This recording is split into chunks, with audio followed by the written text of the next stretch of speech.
Hello दोस्तों, आज इस वीडियो में जो है हम कक्षा 10 की प्रश्नावली 6 पढ़ेंगे, जिसका नाम है त्रिभुज।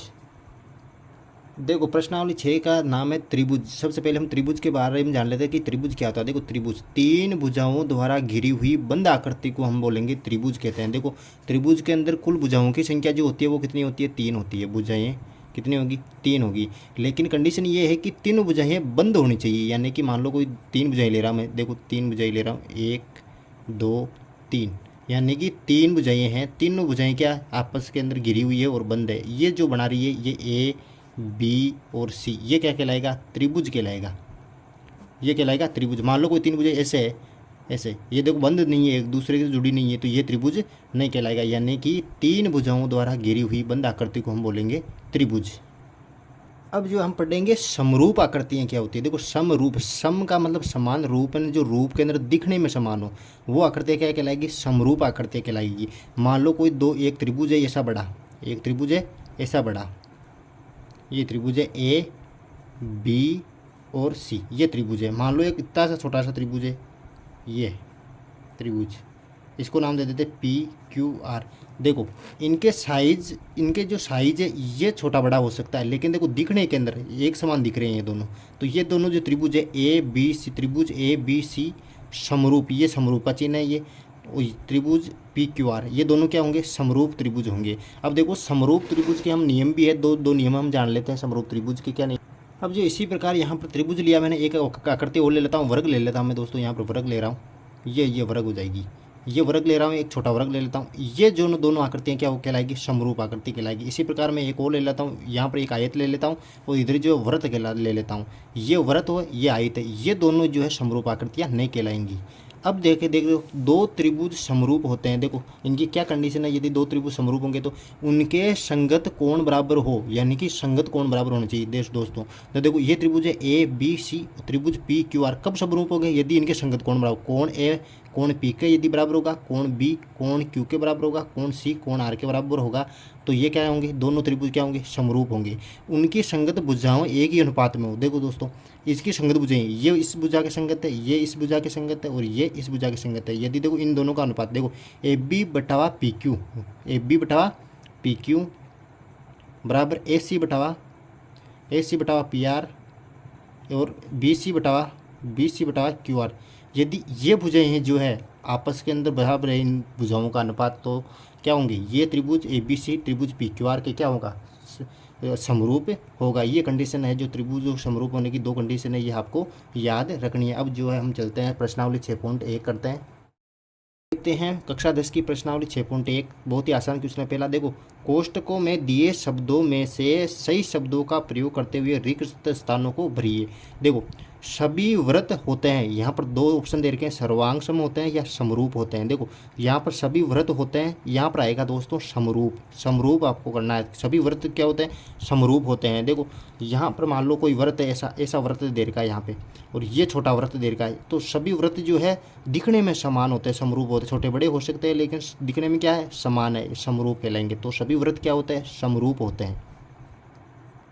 अब जो है दूसरा क्वेश्चन है, देखो सभी वर्ग होते हैं, समरूप होते हैं या सर्वांग सम होते हैं। देखो, वर्ग कैसा होता है? वर्ग ऐसा होते हैं, एक वर्ग ये छोटा वर्ग लेता हूँ। सभी वर्ग क्या होते हैं? दिखने में एक समान होते हैं, तो क्या होंगे? यहाँ पर क्या आएगा? यहाँ पर भी समरूप आएगा।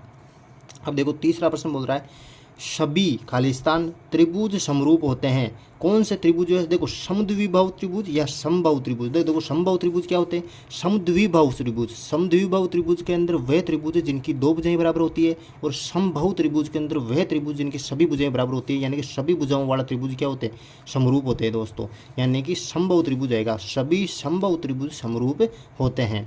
अब देखो, चौथा क्वेश्चन क्या बोल रहा है? भुजाओं की समान संख्या वाले 2 बहुभुज समरूप है, यानी कि भुजाएं समान है यदि उनके संगत कोण, देखो यहाँ पर दो ऑप्शन दे रखे, बराबर या समानुपाती। देखो, पहले में आएगा बराबर हो तथा उनकी संगत भुजाएं समानुपाती हो। यानी कि एक भुजाओं और समान 2 भुजाओं वाले समरूप तभी होंगे। मैंने 2 समरूप की जो पहले जो कंडीशन लिखवा दी थी, यदि उनकी कोण यदि बराबर हो, संगत कोण बराबर हो और भुजाएं समानुपाती हो, तो क्या कहलाएंगे? वो जो है त्रिभुज जो है, दोनों त्रिभुज जो है समरूप कहलाएंगे। बहुत ही आसान क्वेश्चन थे। अब देखो दूसरा करते हैं।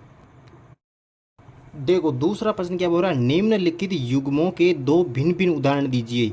यानी कि पहला पहला क्या कह रहा है, समरूप आकृतियों के आपके उदाहरण देने। देखो दो समरूप आकृति कौन सा है? देखो दोस्तों पहला तो एक ले लो आप, पहला जो हम ले लेंगे इसमें व्रत ले लेंगे दोस्तों। देखो व्रत व्रत क्या होंगे, समरूप होंगे दोस्तों। ये हो गया व्रत प्रमेय। एक दूसरा ले लेते हैं वर्ग। देखो वर्ग दोस्तों, वर्ग भी क्या होंगे, एक दूसरे के समरूप होंगे। अब जो दूसरा बोल रहा है, देखो दूसरा ऐसी आकृतियाँ जो समरूप नहीं है, ऐसी आकृतियाँ लेनी है जो समरूप नहीं है। मैं ले लेता हूँ एक तो आयत, एक आयत एक त्रिभुज ले लेता हूँ दोस्तों। तो ये दोनों जो चीज़ें हैं वो जो है दोनों जो चीज़ें हैं ये समरूप नहीं है। अब जो तीसरा ले लेता हूँ, एक व्रत ले लेता हूँ मैं, और ये दूसरा वर्ग ले लेता हूँ दोस्तों। ये आयत है यहाँ पे और ये त्रिभुज है। ये त्रिभुज हो गया, ये व्रत हो गया इधर, और ये जो है वर्ग हो गया दोस्तों। एक व्रत और वर्ग समरूप नहीं है, आयत और त्रिभुज समरूप नहीं है, और इधर व्रत जो है समरूप है और वर्ग भी क्या होंगे, सभी वर्ग क्या होंगे, समरूप होंगे। अब जो है तीसरा प्रश्न क्या बोल रहा है, देखो बताइए कि निम्नलिखित चतुर्भुज समरूप है या नहीं। ये चतुर्भुज और ये चतुर्भुज समरूप है या नहीं, हमें बताना है। अब देखो इस प्रश्न के अंदर दो चतुर्भुज दे रखे हैं, एक तो ये चतुर्भुज दे रखा है, एक चतुर्भुज ये दे रखा है। तो देखो समरूप होने के लिए क्या होना चाहिए, संगत भुजाओं का अनुपात बराबर होना चाहिए। देखो इसकी संगत भुजा ये है, इसकी संगत भुजा ये है, इसकी संगत भुजा ये है, और इसकी संगत भुजा ये है। तो देखो मैं संगत भुजाओं का अनुपात निकालूंगा। देखो पी एस बटा हो जाएगा ए डी, पी एस बटा ए डी। देखो पी एस का मान कितना है यहाँ पे, 1.5 है, 1.5, और यहाँ पर 3, यानी कि ये पॉइंट जाएगा नीचे, जाएगा 30, 15 एकम 15, 15 दूनी 30, मेरे पास आया 1/2। अब मैं पी क्यू बटावा ए बी निकालूंगा, पी क्यू बटावा ए बी निकालूंगा। पी क्यू कितना है यहाँ पर 1.5, और ए बी कितना है 3, यानी कि वही आ जाएगा 1/2। अब जो है मैं निकालूंगा क्यू आर बटावा बी सी, क्यू आर बटावा बी सी निकाल लूँगा दोस्तों। तो ये हो जाएगा 1.5/3, यानी कि 15 एकम 15, 15 दूने 30। अब जो है एस आर बटावा डी सी निकाल लूँगा, एस आर बटावा डी सी 1.5/3, यानी कि वही 1/2 आया। तो दोस्तों हमने देखा कि इनकी संगत भुजाओं का अनुपात तो बराबर आ रहा है।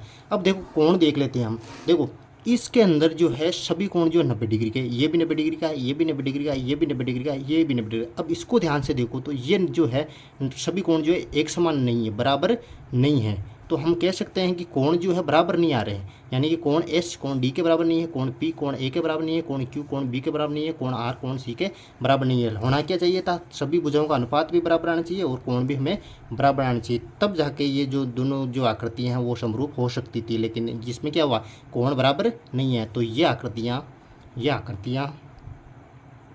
यहाँ समरूप नहीं है।